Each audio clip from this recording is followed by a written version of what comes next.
Respire e vamos falar agora sobre saúde. Nós estamos no Junho Verde, que traz um alerta sobre o câncer de rim. Ele é pouco conhecido e a maioria dos casos tem diagnóstico quando a doença está avançada. Para vocês terem uma ideia, entre 2019 e 2021, 10 mil pessoas morreram por conta desse tipo de tumor no país, segundo a Sociedade Brasileira de Urologia. Esse é um mês de alerta para riscos e sintomas. E eu convidei esse amigo querido, o Dr. Danielo Garcia de Freitas, que é urologista, e está com a gente aqui hoje. Você pode participar também. Danielo, mais uma vez, obrigada, tá? Eu que agradeço a oportunidade, Mônica. Bom dia a todos os telespectadores do Manhã Total. É um prazer estar com vocês aqui novamente. Muito obrigada. Para a gente começar a falar sobre câncer de rim, pouca gente sabe desse tipo de tumor. E o que pode levar? Tem a ver com o estilo de vida, com a genética? Então, Mônica, dentro da urologia, nós temos 3 tumores mais incidentes, né? O tumor de próstata é disparado o tumor mais incidente de todos, né? É o tumor sólido mais comum do sexo masculino. Depois nós temos os tumores de bexiga e via excretora, que é um tipo de tumor que pode acometer desde a parte urinária baixa até a parte interna dos rins, dos ureteres. E o mais raro, porém o mais agressivo de todos, é o tumor renal. Então, o carcinoma de células claras, o adenocarcinoma, o tipo histológico mais comum do tumor maligno de rim, ele tem essa característica. Ele é raro, ele praticamente não dá sintomas no início, esse aqui é o maior problema, mas ele tem uma agressividade muito grande. Ao contrário do tumor de próstata, que pode ser curado também com radioterapia, ao contrário do tumor de bexiga, que pode ter cura por meio de cirurgia e também quimioterapia tradicional, o tumor de rim não responde à radio e quimioterapia convencionais. Nossa. Então é fundamental fazer o diagnóstico precoce, o tratamento inicial diretamente ligado à possibilidade de cirurgia e também de terapias ablativas, né? Nós temos seriam uma forma de você tratar o paciente sem precisar fazer incisões, cortes ou mesmo punções, né? A gente faz uma cirurgia, um procedimento que não chega a levar o paciente ao centro cirúrgico. São introduzidas pequenas agulhas para alcançar o tumor no local do rim sem precisar operar o paciente. Existem 2 formas de energia que são utilizadas, né? A crioablação ou a crioterapia e a radioablação ou radiofrequência.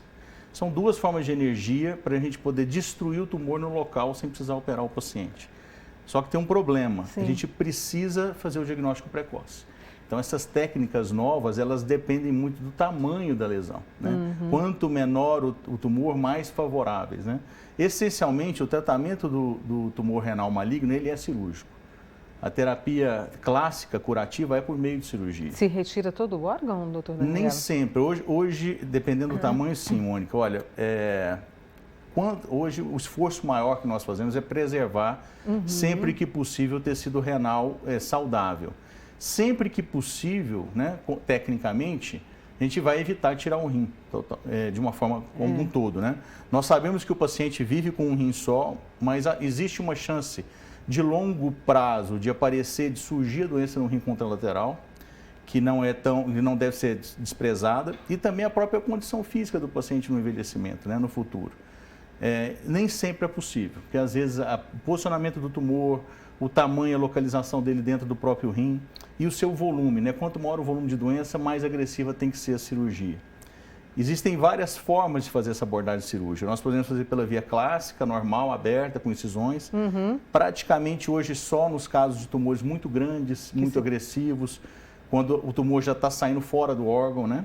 E temos as terapias minimamente invasivas por meio de laparoscopia e de cirurgia robótica. Entendi. São as 2 vias através de pequenas punções, né? São portais que são colocados por punções, a semelhança do que é feito a via de acesso, por exemplo, para uma cirurgia de vesícula, né? É uma cirurgia bem menos agressiva, uma cirurgia que já está bem sedimentada há vários anos. E, mais recentemente, nós temos a inclusão das terapias ablativas para tumores que são necessariamente inferiores a 4 centímetros, né? Não pode ser superior a isso. Então, é muito importante a gente conseguir fazer o diagnóstico precoce. É esse ponto que eu queria chegar, diagnóstico precoce, que você já reforçou 2 vezes aqui a importância dele. Como a gente faz? Qual é o caminho? Por quê? Os sintomas vêm já na fase tardia, depois eu gostaria que você me falasse desses sintomas, né? Até para a pessoa também procurar. E como se faz o diagnóstico? É com exames de rotina? É mudando o estilo de vida? O que eu tenho que estar atento? O tumor de rim, assim, num passado já longínquo, numa era anterior à tomografia, ressonância magnética, o diagnóstico era feito só com a suspeição, né? Era feita quando o paciente apresentava sangramento na urina, dor ou aumento de volume abdominal, né? Nesse caso, o tumor já estava muito grande. Entendi. A maior parte das vezes o paciente não tinha condições cirúrgicas mais. Com a evolução dos métodos diagnósticos por imagem, não só ultrassom, mas principalmente a tomografia e a ressonância magnética, nós conseguimos fazer o diagnóstico com um paciente totalmente assintomático, que seria o ideal. São os achados incidentais, ou seja, o paciente procura o médico após os 50 anos de idade para fazer um rastreamento inicial, que pode ser feito pelo ultrassom, né? O ultrassom é o primeiro método de imagem mais barato, mais fácil de acesso. Então, o que se preconiza, a partir dos 50 anos de idade, fazer pelo menos um exame de ultrassom abdominal e das vias urinárias por ano. Obviamente, a tomografia e a ressonância são exames superiores. E quando há suspeita de alguma lesão no ultrassom, é obrigatório complementar, né, a imagem, né, o estudo de imagem com tomografia e, eventualmente, até com ressonância magnética. É importante salientar, Mônica, que não são só tumores malignos que existem nos rins. Certo. O mais preocupante são os tumores malignos, estão diretamente relacionados ao tamanho da doença, né? Mas existem nódulos pequenos que podem ser benignos e acompanhados, principalmente nódulos abaixo de 2 centímetros. Então é extremamente importante fazer exames de imagem. Infelizmente, nós não temos marcadores para uso de rotina em clínica, igual, por exemplo, nós temos o PSA para a próstata, nós não temos marcadores de sangue para fazer diagnóstico precoce de câncer de rim. Existem alguns marcadores tumorais utilizados em pesquisa para terapêutica imunológica, mas não são utilizados em rotina clínica. Isso são em centros mais avançados e basicamente para diferenciar a agressividade da doença. Para fazer o diagnóstico, o importante é fazer o exame de imagem a partir dos 50 anos. A partir dos 50. Existe uma exceção, Mônica, que são pacientes que têm uma herança genética, né? Nós sabemos que o câncer renal ele está diretamente relacionado à obesidade, à hipertensão e fatores familiares. É claro, cigarro, hábitos de vidas não saudáveis, isso tudo contribui como contribui para qualquer tipo de câncer, né? Mas especificamente o ganho de peso, a hipertensão arterial e a herança familiar, né? Aqueles pacientes que têm um histórico de parentes de primeiro grau com câncer de rim na família, tem necessidade de começar a fazer esse rastreamento mais precoce, né? A doença tem um pico de incidência após a 6ª década de vida, mas não é tão incomum a gente pegar pacientes entre 30 e 40 anos de idade com câncer de rim. Olha. Isso está demonstrando para a gente que os hábitos de vida estão cada vez mais influenciando na etiologia da doença, na origem, né? Olha o que o doutor Danielo está falando nesse junho verde. Quer dizer, uma incidência ali, né, na faixa dos 30, 40 anos e que a gente precisa prestar atenção nisso. Sim, com certeza. Deixa eu trazer a preocupação de uma mãe aqui, a nossa querida Inês. A filha dela fez uma cirurgia com menos de 3 anos de idade. Ela tem hoje 29 anos e me parece que é refluxo nos rins, é isso? Isso. Ela queria saber se isso pode trazer algum problema para a filha dela em relação ao tumor de rim. Não necessariamente. A doença de refluxo é uma doença que é relativamente frequente. A cirurgia tem que ser feita numa fase bem precoce da vida. Na verdade, o problema não está nos rins, está na bexiga, no trajeto dos ureteres, no trajeto mais baixo, onde os canais que trazem urina dos rins e sim, eles são introduzidos naturalmente na bexiga, né? A urina é drenada para a bexiga. Esses canais apresentam uma deficiência em um mecanismo que a gente chama de mecanismo antirrefluxo, ou seja, que impeça que a urina volte para os rins quando você vai urinar. E a cirurgia hoje pode ser feita de várias formas, mas existe uma forma minimamente invasiva, com uma injeção de substâncias perto do canal e esse refluxo desaparece.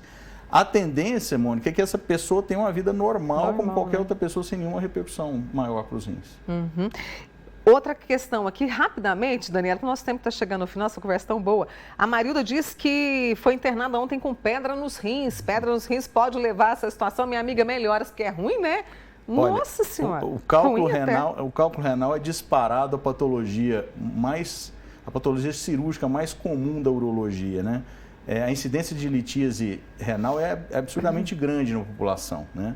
Felizmente, Mônica, é um problema benigno, né? Sim, o cálculo renal pode ter repercussões graves quando associado à infecção urinária. Tem a situação do mal-estar das dores, mas não tem uma relação direta com o câncer. A não ser naqueles casos onde o paciente tem quadros de infecções muito severas durante muitos anos e deixa passar muito tempo. É possível? É. Não é comum, né? É bem mais raro. Tá aí, né? O esclarecimento do Dr. Danielo Garcia, ele que é urologista, com a gente aqui hoje no Manhã Total, fazendo esse alerta no Junho Verde. Danielo, prazer te receber, volte mais vezes, tá? Eu que agradeço, muito obrigado. Obrigada, boa semana para você. Para Neuza Nunes, para Márcia, a Marilda também, a Zenilda, a Lourdes, Sandra, a Neida do Marta Helena, a Mary que está assistindo, a Dolfina querida. Vamos para Entre um Café e Outro?